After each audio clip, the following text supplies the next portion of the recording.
Oke, saya mulai perkuliahan hari ini ya. Kita masuk pada perkuliahan di minggu keempat, yaitu input dan output. Sebelumnya kita di minggu pertama sudah membahas ya, yang pertama itu kita pengenalan pemrograman dari yang pemrograman tingkat rendah, tingkat menengah sampai dengan tingkat tinggi. Kemudian alasan kita mengapa memilih pemrograman Java ya sebagai pemrograman dasar ini yang akan kita pelajari sudah kita bahas di pertemuan yang pertama. Kemudian yang pertemuan kedua kita membahas tentang aturan dasar-dasar sintak pada pemrograman Java seperti package, main method, kemudian kelas, kemudian komentar ya. Kemudian yang di pertemuan ketiga yang minggu kemarin ya, kita sudah membahas tentang variabel dan juga tipe data ya. Eh, dan minggu ini kita belajar input dan output pada pemrograman Java. Nah, sebelum kita memulai ya, nah saya ingin tanya nih pada salah satu dari kalian, tujuan Anda belajar input dan output pada Java. Nah, siapa yang mau menjawab? Atau saya tunjuk, apa nih tujuan Anda belajar input dan output pada Java?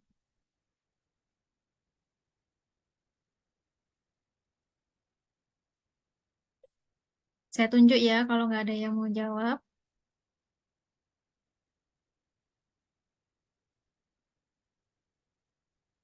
Nomor absen 3 siapa? Masih ingat nggak nomor absennya? Jangan pura-pura Nggak ada yang lupa. nomor absen. Apa sih nama? Urutannya itu loh. Kan kalian ada urutannya kan nomornya? Ada. Siapa? Ayo, jangan pura-pura nggak kenal. Muhammad Pura-pura Rio lupa. Ferdian. Masukkah anaknya?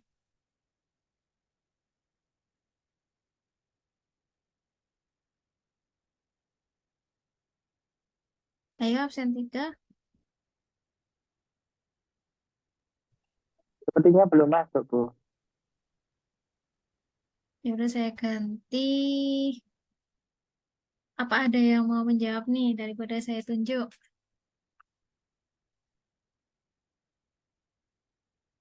Yang senyum-senyum ini Muhammad siapa ya? Muhammad siapa ini? Yang NIM-nya E41231423. Ayo Mas, tujuan Anda belajar input dan output pada Java.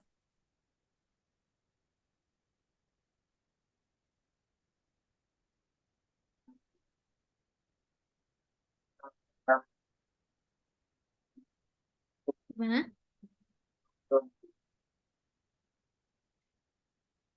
Nah, kalau kalian mau belajar input dan output nih, tapi nggak tahu tujuannya, tujuan tujuan belajar ini apa gitu loh. Jadi tujuan kalian tuh apa sih belajar ini?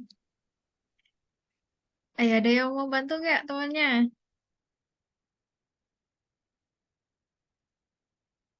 Adik Satria mungkin mau bantu temennya menjawab.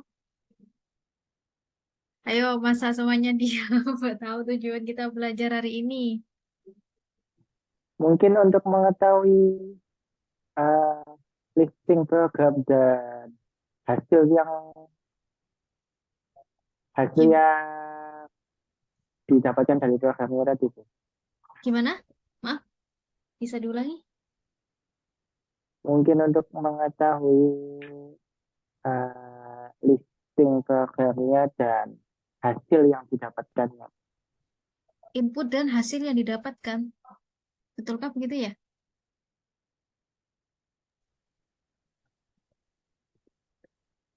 Iya, Bu, Oh, begitu, Bu. oh iya.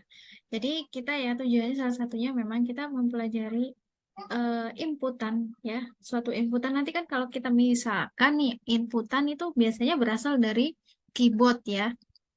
Keyboard laptop kita masing-masing gitu loh. Kemudian outputnya nanti pasti adalah luaran ya. luaran yang kita inginkan gitu. Jadi memang kita perlu banget ini mempelajari input dan output pada Java supaya nanti kalau kita memprogram seperti kemarin kan kita sudah mempelajari variabel dan tipe datanya nih, dan kita pengen nih misalkan input ya, kita ingin memasukkan nilai dari suatu type. Jadi kita harus mempelajari inputnya, kemudian outputnya. Jadi input yang sudah kita masukkan itu nanti akan kita cetak luarannya. Apakah sudah benar nih input yang sudah kita masukkan, maksudnya output yang sudah kita masukkan sama dengan input yang kita eh, masukkan lewat keyboard gitu loh. Ya, ya salah satunya ya. Oh, terima kasih ya, Adik ya. Oke, kita lanjut ya. Lanjut ya. Nah, ini ada sistem yang secara umumnya. Sistem secara umumnya pasti ada input, kemudian ada proses, dan juga ada output. Sekali lagi nih, saya pengen ada yang menjelaskan. Ini kan malam-malam ya, biar nggak ngantuk ya. Yang dimaksud dari gambar ini nih ada 3 ini, input, proses, sama output. Ini maksudnya apa sih gambar ini? Coba saya tunjuk apa mau mengajukan diri nih. Ya, ada yang mau menjawab? Bu. Siapa? Harsha, Harsha. Oke, Harsha, silakan. Input adalah memasukkan data oleh user dan proses adalah sebuah proses yang setelah inputan dan output adalah hasil dari proses dari input tersebut. Oke, benar sekali ya. eh Memang seperti itu ya, gambaran secara umumnya. Ada lagi yang mau berpendapat nih?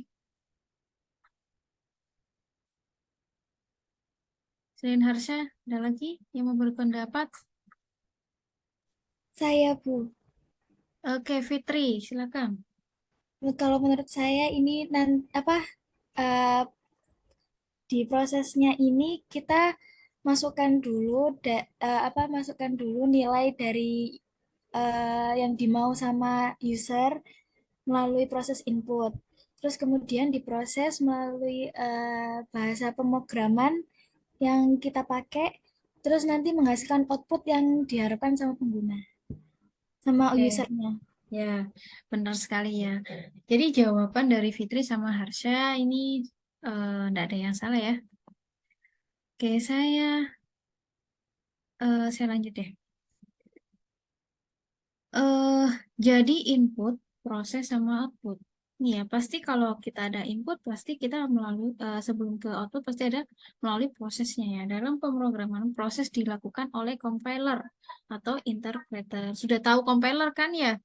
Di semester maksudnya di pertemuan yang pertama sudah loh kita bahas ini compiler itu apa. Sudah masih ingat ya? Kalau nggak ingat nanti dilihat lagi deh. Kemudian input. Input adalah masukan dari user atau pengguna. Nah, ini biasanya inputan ini berasal dari keyboard kita masing-masing. Misalkan kita memasukkan nilai, memasukkan data ya berupa string atau integer ataupun yang lainnya gitu. Kemudian output itu merupakan luaran yang diharapkan oleh pengguna. Nah, ini outputnya ini biasanya adalah hasil yang sudah kita inputkan melalui keyboard. Biasanya kan kita menginputkan ya entah data string ataupun integer gitu ya. Kemudian kita eh, cetak. Nah, kita cetak ini nanti ditampilkan gitu loh, ditampilkan apakah sudah benar nih sesuai dengan input. Nah, kalau sudah sesuai kan berarti sudah benar ya, kayak misalkan kita eh, membuat program untuk menghitung luas persegi panjang gitu kan. Nah, di dalam inisialisasi ataupun deklarasi ya. Pasti kalau kita belum memberikan nilai awal, berarti kita mendeklarasikan terlebih dahulu ya variabel apa saja yang digunakan. Misalkan ya kita menghitung luas persegi panjang, berarti kan kita membutuhkan variabel panjang, kemudian lebar, dan juga luas persegi panjangnya. Kemudian nilai maksudnya dari variabel ini masing-masing kan kita deklarasikan dan tidak ada nilai awalnya. Dan nilainya dari persegi maksudnya panjang dan juga lebar ini nanti akan diinputkan melalui keyboard gitu loh. Jadi nggak ditentukan di awal. Maksudnya kita menentukan nilainya itu misalkan panjangnya itu berapa itu terserah dari user pengguna. Berapa sih yang ingin kita inputkan di situ nilainya itu berapa. Jadi tiap user nanti akan menginputkan nilai yang berbeda gitu. Kemudian ditampilkanlah nanti di outputnya itu ya. Nah di output ini sebenarnya kalian sudah mempelajari di pertemuan yang kedua maksud saya. Masih ingat nggak baris program yang syntax.out.println itu? Masih ingat nggak? Syntax system.out.println. Nah, itu kan dia mencetak kan ya, atau menampilkan data yang mau ingin dicetak. Nah, itu kan sudah termasuk pada output gitu. Tapi di perkuliahan hari ini memang kita sudah lebih ini ya, lebih detail lagi tentang ini input dan outputnya. Oke, saya lanjut. Nah, ini tadi ya. Input tadi memberikan nilai pada variabel atau konstanta yang sudah kita deklarasikan terlebih dahulu di awal program. Kemudian sebelum program dijalankan dengan cara inisialisasi, ya inisialisasi atau deklarasi ini ya di pertemuan yang ketiga, minggu ketiga ini sudah kita bahas bersama. Nah, kemudian nih assignment ini nanti akan dibahas di pertemuan 5, masih belum ya. Kemudian saat program dijalankan dengan cara input dari keyboard. Sudah dijelaskan juga ya, jadi inputannya nanti adalah berasal dari input di keyboard kita masing-masing.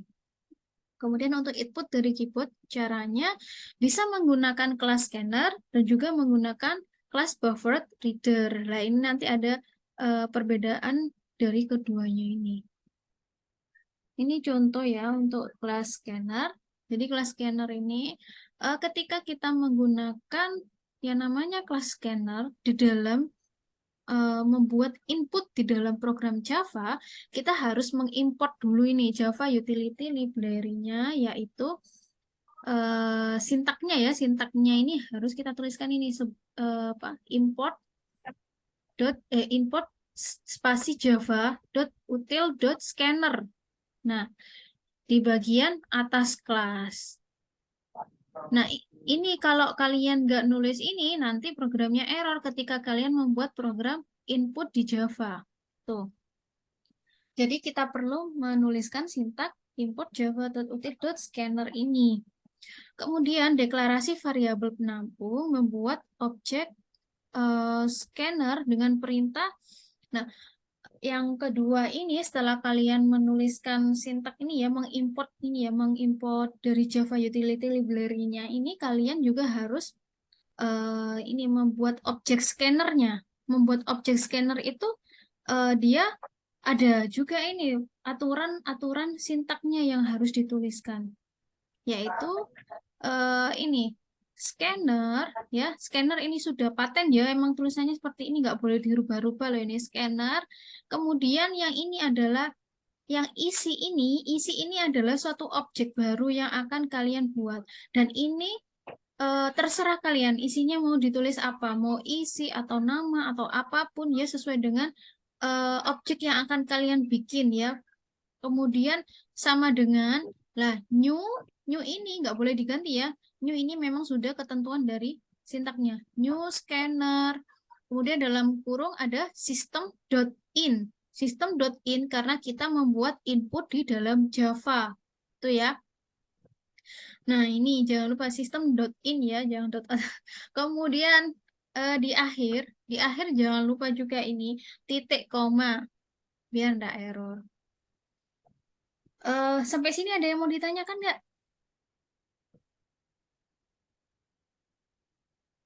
Tidak, Bu. Oke, saya lanjut ya kalau gitu. Nah, eh, ini ada contoh program. Kalau di program memang kita kalau nggak langsung melihat contoh program susah yang memahami ya, kadang awang-awang gitu ya. Jadi ini langsung kita masuk ke contoh program supaya kita juga nggak bingung kan. Public static void main string RGS ini. Ini namanya apa ini? Ayo di pertemuan yang kedua sudah kita bahas. Yang baris ini apa namanya? Main method. Oke, benar, main method ya. Kemudian string kata titik koma. Ayo, saya mau tanya ini variabelnya apa? String, Bu. String. Variabel lo ya. Ayo, variabel lo ya. Kata tuh, kata. Kata. Kata. Oke, benar. Tipe datanya apa nih? String. Tipe datanya string. Betul sekali. Yang bawah ini integer nilai. Tipe datanya apa? Integer. Nilai. Integer. Oke. Terus Ya, variabelnya? Nilai. Nilai. Wah, malam-malam tapi tetap semangat ya. Permisi, Bu Pintar Ayu. sekali. Waduh, semangat. Nah, Permisi, Bu Ayu. sudah. Ya, berarti di pertemuan Semangat, 2 kalian sudah paham kan ya? Kita lanjut ya di baris yang selanjutnya Permisi, ini. Bu Ayu. Tahu nggak sih? Masih ingat nggak ini? Ada garis miring 2, terus ada tulisan membuat scanner baru. Ini namanya apa ya? Tuh, komen. Komentar. Komen, betul sekali. Kalau komen ini nanti kalau misalkan kita ngerunning program ikut di ini nggak eksekusi nggak? Tidak Oh, eksekusi. tidak, Bu. Tidak, Bu. Nggak ya? Oh, sudah paham. Kemudian yang ini, scanner isi sama dengan new scanner, di dalam kurung ada system.in. Ada yang mau menjelaskan nggak maksud dari baris program ini? Yes, Bu. Harsha, mau menjelaskan Harsha? Baris program ini apa maksudnya Harsha?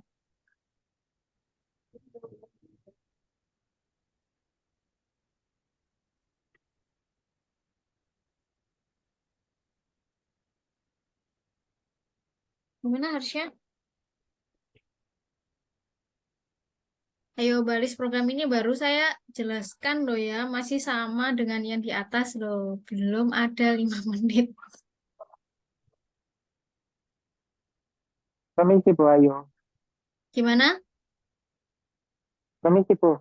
Banyak teman-teman yang tidak bisa join, Bu. Itu menunggu kayak gitu. Kayak belum di ACC gitu. Oh, belum ya. Bentar ya. Baik, Bu. Oke, sambil menjawab, ayo.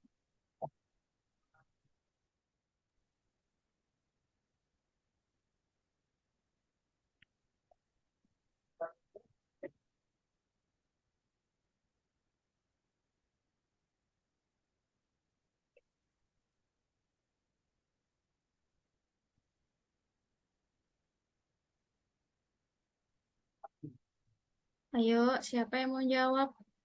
Saya, Bu. Mungkin itu Oke, silakan. Siapa? Fitri. Fitri lagi ya? Silakan. Yang pintar Fitri aja ya ini. Ini, Bu, untuk menandakan kalau kita ada sistem inputnya. Sistem input. Ya, boleh-boleh. Ini ya, maksudnya kita mendeklarasikan ya di sebelah sini ya, Fitri ya. Mendeklarasikan objek baru ya. Betul enggak?